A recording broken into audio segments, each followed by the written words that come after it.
See, what you think and what you say and what you feel, it's very important. Have you found that ever since the meditation started, that when somebody walks into the room, you can sense their presence? Any of you found it? That you can tell if this one I'm going to get on with, or you can feel that blockage? No? Just me? Okay. Okay, just me. Well, you're not tuning into yourselves then. I can even sense when Rajiv walks in, say, into the house, what his mood is. Just by when he walks in, whether I should talk about certain things or let it be, whether I need to be the calming influence or not.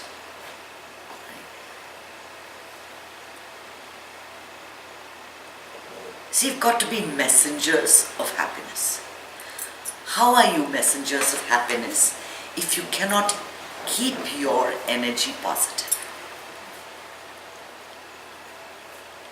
Now, we were just talking about the psychic, and immediately everyone is thinking of what tricks the psychic could be doing so that he's not so good, right?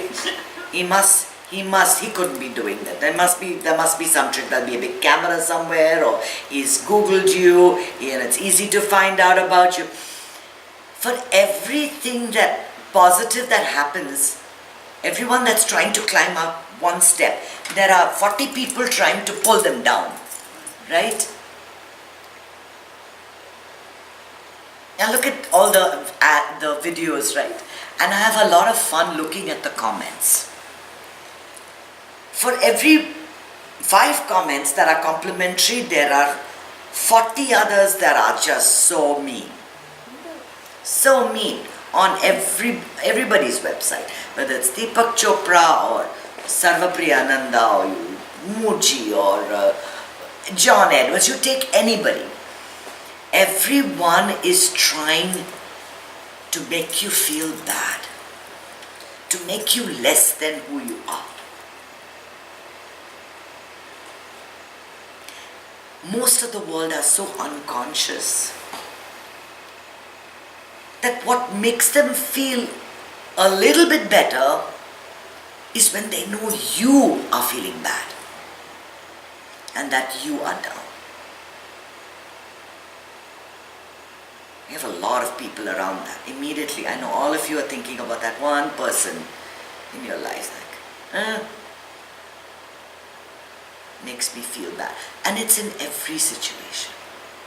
It's in every single situation.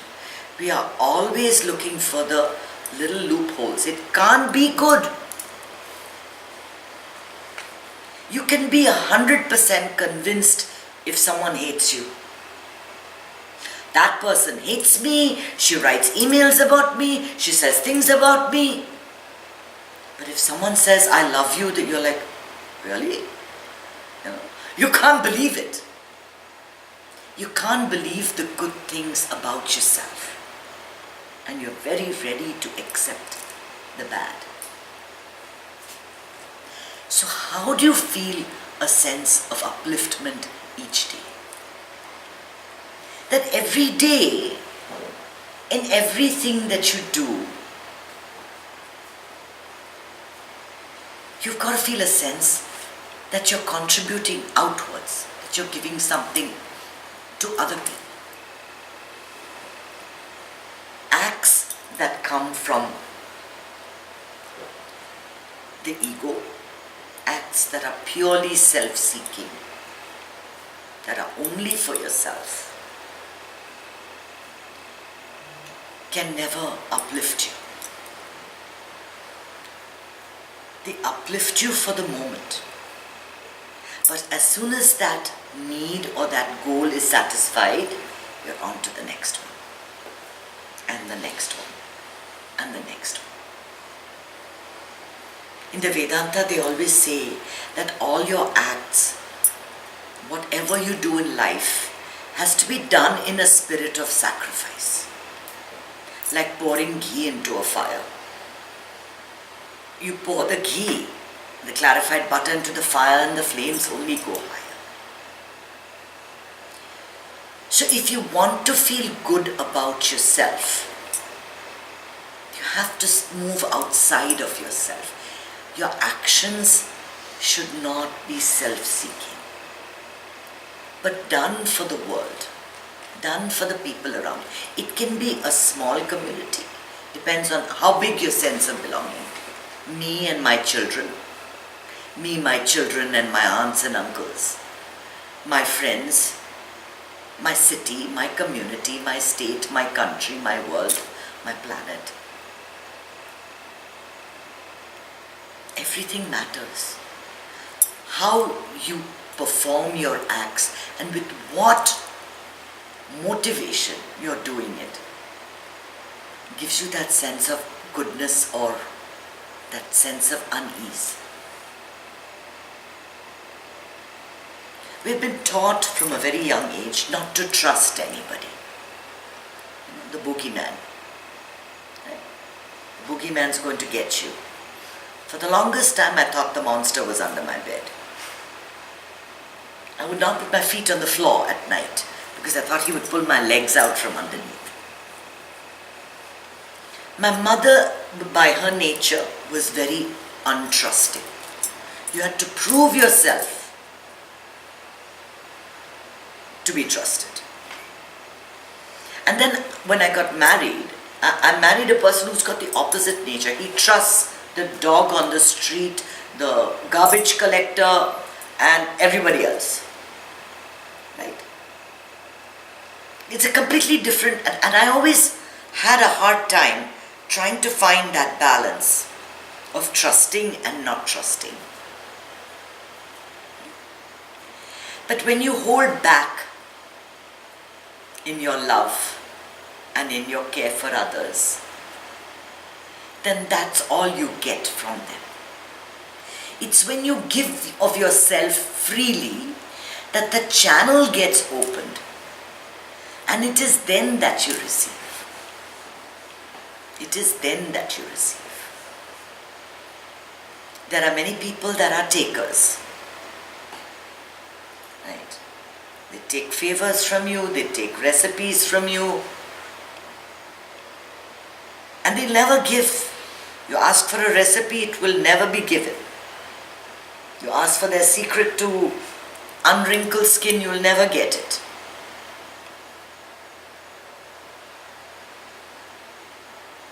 It is in giving that you receive. That's from the Bible, right?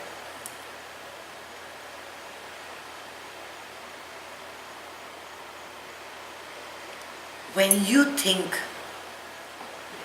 of yourself as being separate from the rest of the world, that is when there is lack of trust. You don't trust anyone. Right? And I agree. I agree that we have to be cautious in this day and age. But when your aura is one of positivity, even the dangers that are going to come to you, they fade away. What is it that protects you in bad times? Why is it that certain people get caught in a plane that blows up, or get caught part in a country that is having terrorist attacks, or you're praying in the wrong church or the wrong synagogue? And why is it that others go scot-free? There is something that protects you. And that which protects you is your own aura. Your own values, your own thoughts.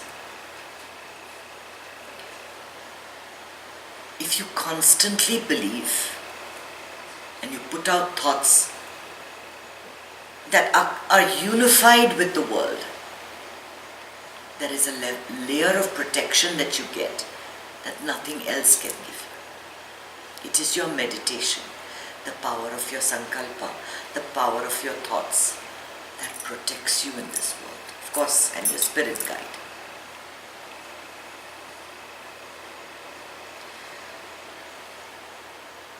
So you should refrain in your daily life from those activities which bring you down.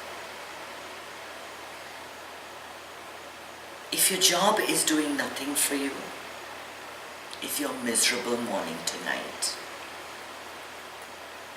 you might be better off saying goodbye, secure in the knowledge that by the power of your longing and your intention and your desire, you will attract that which is perfect for you. But we are so filled with fears. Oh, if I leave this job, it's never going to work out for me. That we stay in an atmosphere that is filled with negativity. And you absorb negativity. You absorb negativity. You exist in a group, in a place that is negative. You'll absorb it. You go to someone who's positive, and you'll absorb it. If you go into a church or if you go into a temple, why is it that you feel so good? You have absorbed the energy that has lifted you up, that made you feel everything's perfect, everything's going to be all right, my life is good as it is, I'm so blessed. But why reserve that only for the church and the temple? Why can't you feel it with anyone you meet? You are so blessed to have your own brother, your sister, your friends, someone who invites you for a good meal. Everything in your life should be an occasion for you to feel that gratitude. We don't feel gratitude enough. We always feel lack. We feel lack. I don't have this, I don't have that, I don't have... But you have something else. You don't have a job, but you have a wonderful husband. Who gets everything? Who gets everything? The art of living is to take your little basket of troubles and feel that life is perfect. Each one of us is carrying our own little basket. No two baskets are alike. But the more you surround yourself with uplifting thoughts, with people that uplift you, and the more you see the good in others instead of the bad, the more you trust in the power of the universe to give you everything that you require. Life can be beautiful. Life can be beautiful.